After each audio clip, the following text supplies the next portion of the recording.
I recently had the pleasure of having a chat with a lady called Kallista.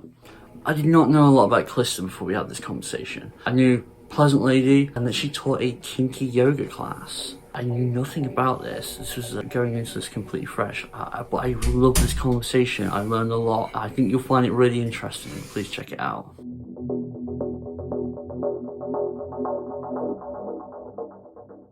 So it's nice and relaxed. Chill. Yeah. Fuck it up, we just cut it out.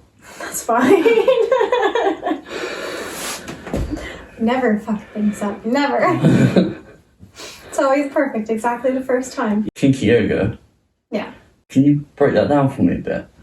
The purpose of kinky yoga is to take everything that you might learn in a regular yoga class and to apply it with awareness to your life as particularly a sub. So whether it's an act of service or whether it's being a rope bunny or dealing with processing pain in play, all of those things can be linked back to skills that you learn in yoga. Wow.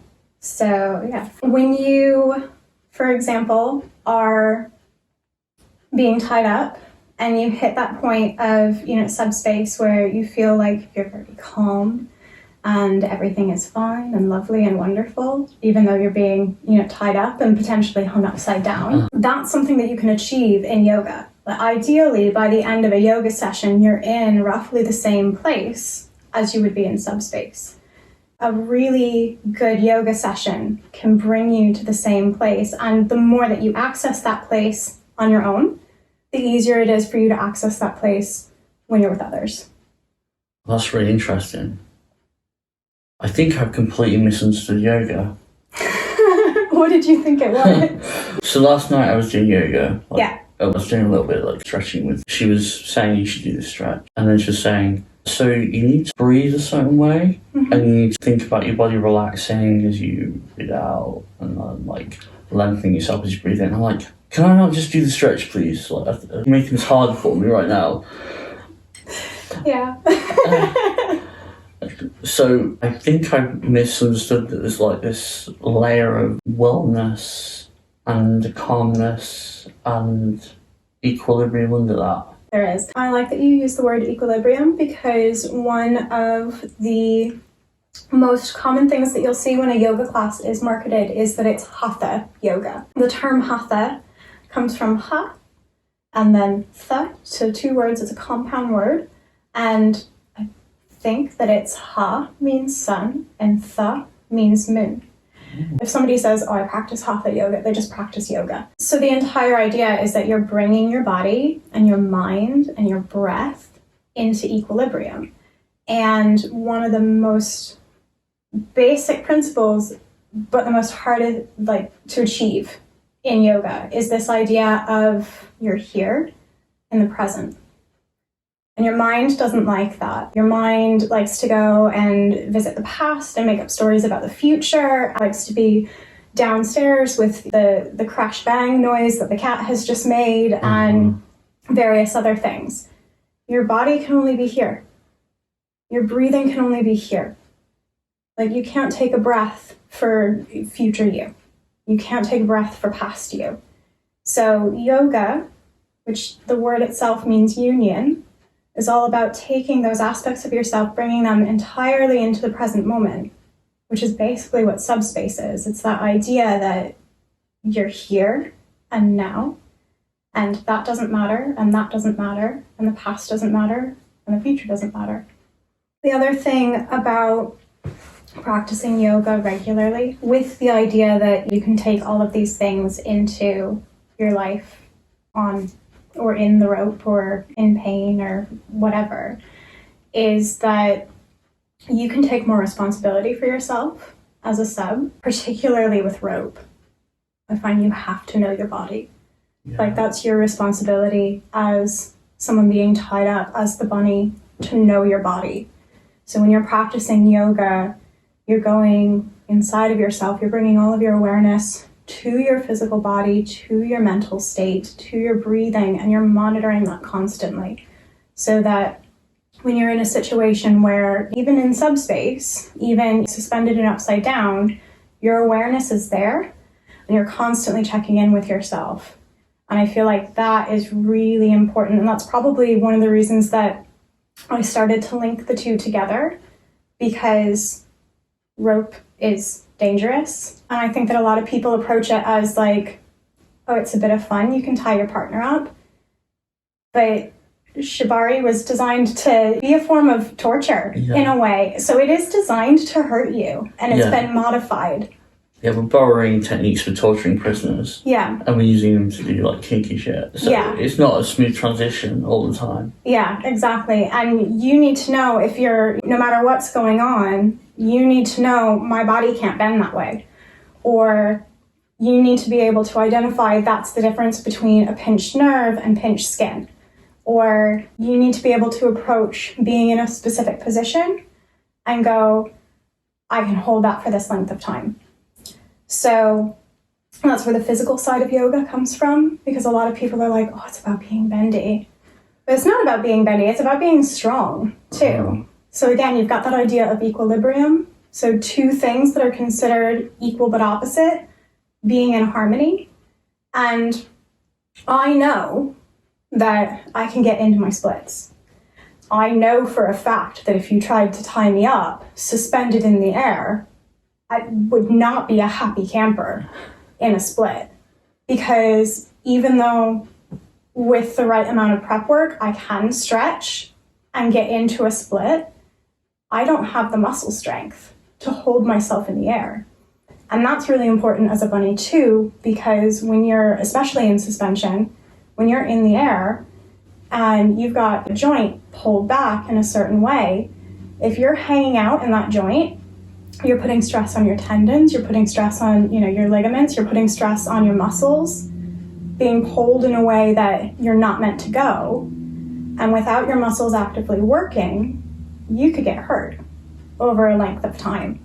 So you've got to be able to turn around and predict, okay, you've got about 5 minutes to play with me in this particular pose, because that's how strong I am for this. That's my endurance level for this.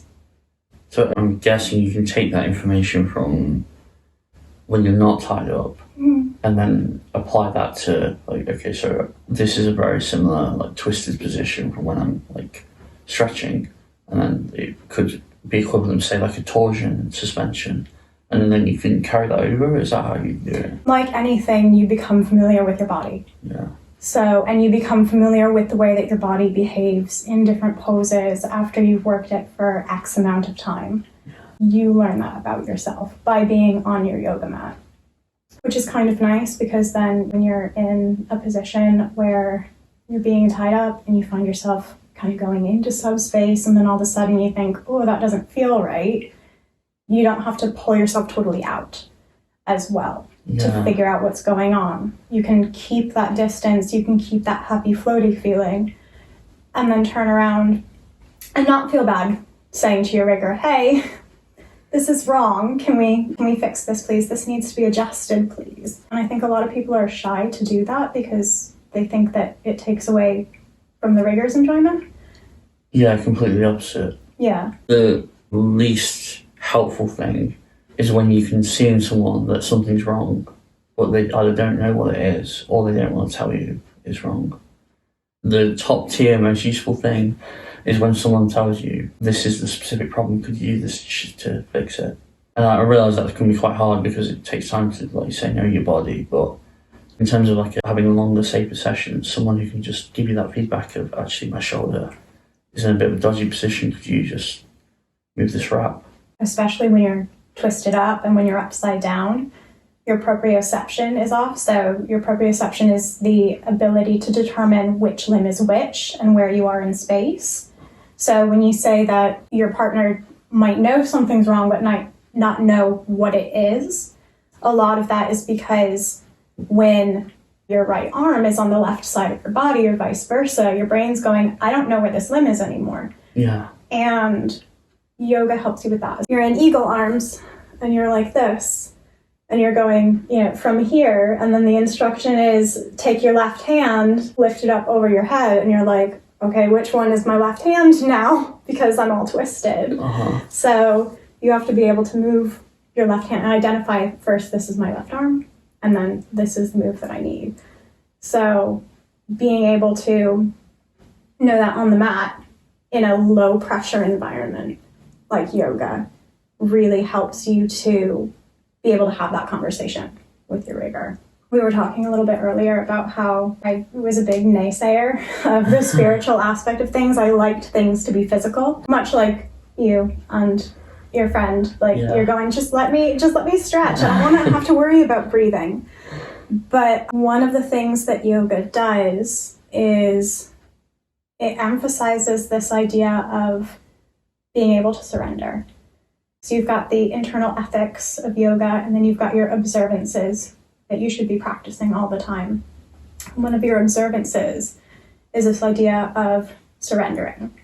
In a yogic context, it's normally surrendering to something that's greater than yourself. So like specifically a god of some kind, or being part of something that is bigger, like working for a charity or giving your time and your service to something.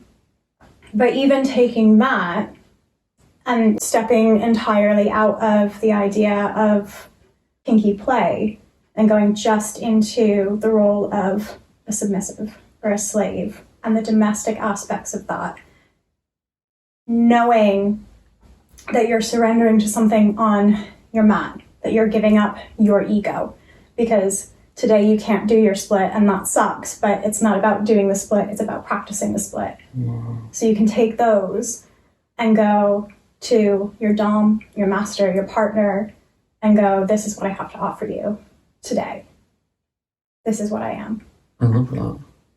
What kind of response have you had so far? I would love to say that I've been able to do really deep workshops with people, but because of COVID, I haven't. The closest that we got is Glow when Liberation was open. In a perfect world, I would like to run something like Glow. The entire point of Glow was to look at it from a totally submissive perspective. Beastie, her original idea was to do something specifically for individuals who expressed very feminine energy in their submission.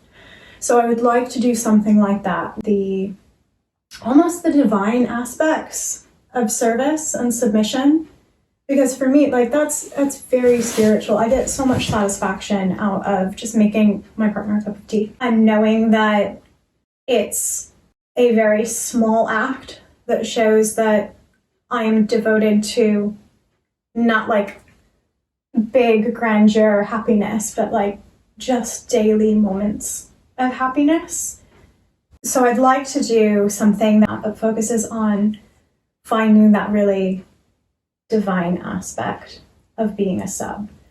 I would also really like to be able to go into places and do slightly longer workshops where people can have a play with the breathing exercises and then have a play with seeing if they can incorporate those into Thai or into even punishment or, something like that, because that's another thing in itself. Processing pain for impact play or for other forms of pain, being able to process that all comes back to yoga as well. So when you start to develop your mindfulness through yoga, you can really pull yourself back in those moments and get a lot more from being smacked on the ass or on the back of the thighs or what have you.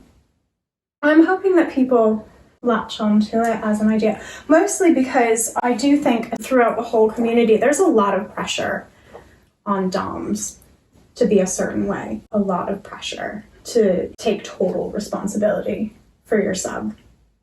And from my experience, from my perspective, there should be as much that the sub is responsible for.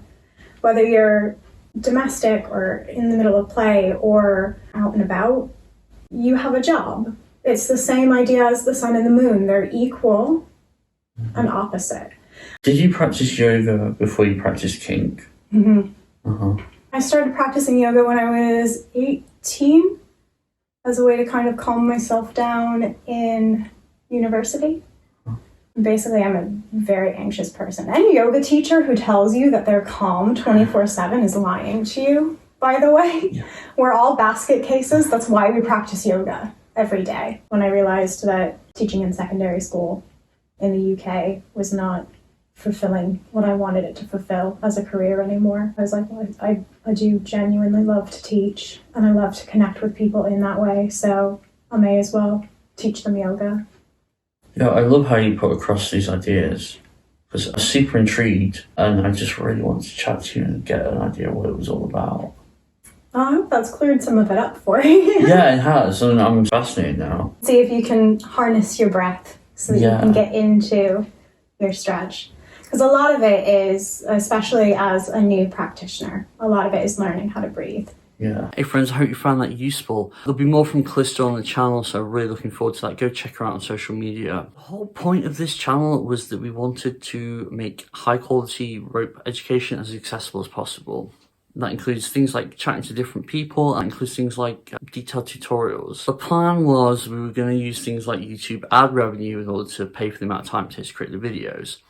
Sadly, places like YouTube, Instagram, not a huge fan of content like this. The vast majority of what we do gets demonetized. So in order to support this project and keep it going, we set up a Patreon. If you can afford to give us a small donation, then we would greatly appreciate it, and it will keep videos like this going.